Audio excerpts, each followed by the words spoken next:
Oke, sekarang kita akan bahas metode momen gitu ya untuk menentukan estimasi gitu ya atau statistik dari parameternya gitu ya. Nah, di sini kita coba recall lagi gitu ya. Momen itu seperti apa gitu dalam statistik gitu. Nah, untuk momen populasi gitu ya.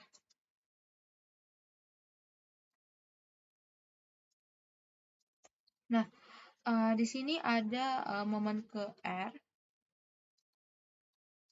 terhadap origin gitu ya.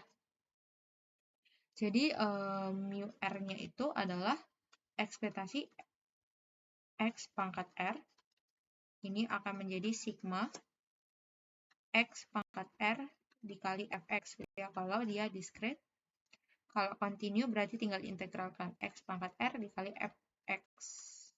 Nah, ini untuk continue. Nah, kalau dia terhadap rata-rata gitu ya, maka kita dapatkan mu R-nya itu adalah sigma X kurang mu gitu ya, pangkat R dikali Fx kalau dia discrete, dan kalau continue berarti X kurang mu pangkat R dikali Fx gitu ya. Oke, sedangkan untuk definisi dari momen sampel gitu ya.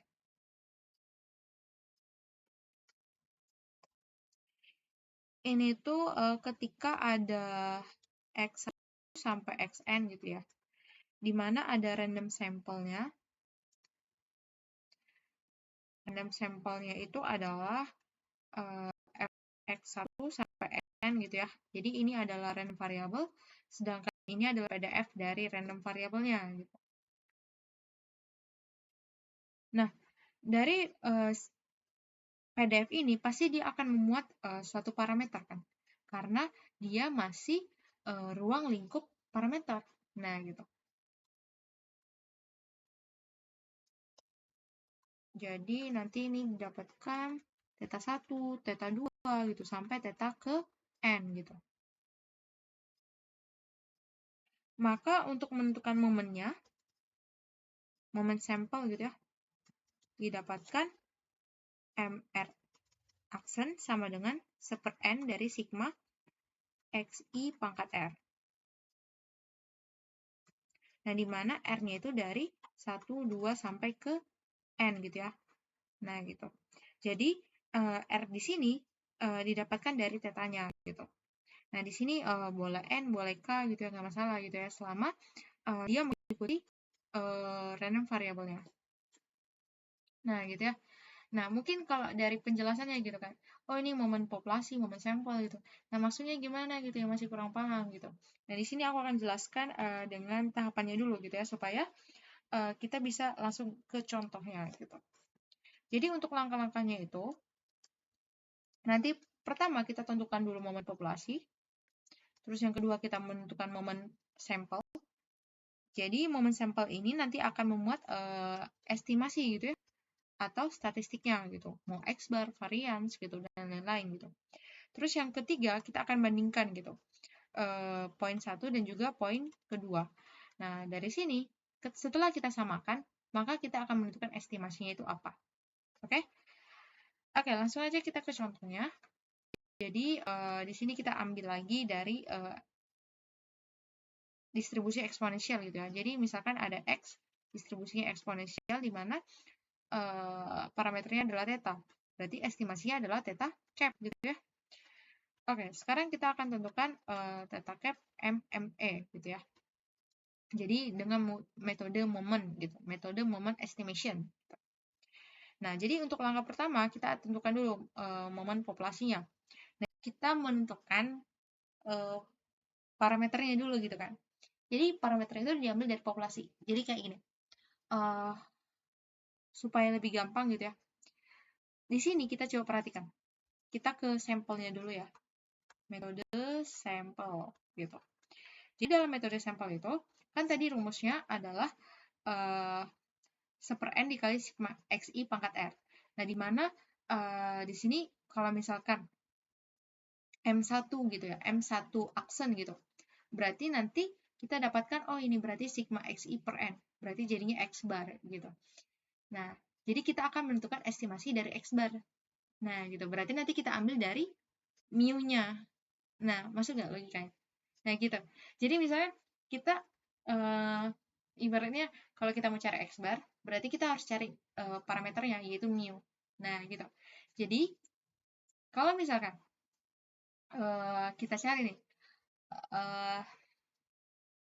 untuk metode sampel gitu ya, dimana kalau misalkan M1 gitu ya, M1 aksen gitu ya. Nah, ini kan tadi 1/n dikali sigma xi gitu ya. Kan sigma xi pangkat 1, kan gitu. Nah, dimana ini akan menjadi sigma xi per n. Nah, ini kan sama dengan x bar. Nah, maka dari sini kita akan cari mu-nya. Nah, mu dari eksponensial di sini adalah ya tetanya, gitu kan? Nah, jadi kita dapatkan mu 1 aksennya itu adalah tetanya, gitu. Nah, sehingga ketika kita sudah dapatkan yang pertama dan kedua, kita akan bandingkan. Jadi 1 sama dengan 2 gitu. Jadi di sini tetanya sama dengan x bar. Nah, di mana tetanya di sini akan menjadi theta cap. Karena ini adalah hasil akhir dari statistiknya atau estimasinya. Nah, sehingga dari sini kita dapatkan, oh theta cap-nya itu adalah x bar gitu. Nah, simple kan? Nah, jadi metode momen ini jauh lebih simpel daripada metode MLE. Cuman yang aku pelajari gitu ya, metode MLE ini lebih sering digunakan daripada metode momen. Kenapa? Karena metode momen itu merupakan metode yang lama, sedangkan MLE dia itu metodenya itu baru gitu. Dan jadinya ya karena baru ya berarti kan ada perubahan gitu kan, ada pokoknya kayak ada evaluasi atau apalah pokoknya gitu. Nah, jadinya ya karena ada perbaharuan gitu, jadinya ya metode MLE ini yang paling sering digunakan. Nah, gitu. Nah, gitu ya. Untuk penjelasan lebih lanjut gitu ya, teman-teman bisa cari tahu sendiri gitu di Google atau di YouTube gitu kan. Penjelasan mengenai MLE dan juga MMA gitu ya, lebih lanjut gimana gitu. Jadi teman-teman semakin mengeksplor ya, teman-teman ya semakin cinta statistik gitu. Jadi ya semakin kayak tertarik gitu, tertarik statistika gitu, tertarik statistika matematika 2. Nah, contohnya gitu. Jadi semakin teman-teman mendalami ya, semakin teman-teman menyukai mata kuliah ini gitu kan. Nah, gitu. Jadi ya semangat gitu. Nah, itu untuk penjelasan mengenai metode momen.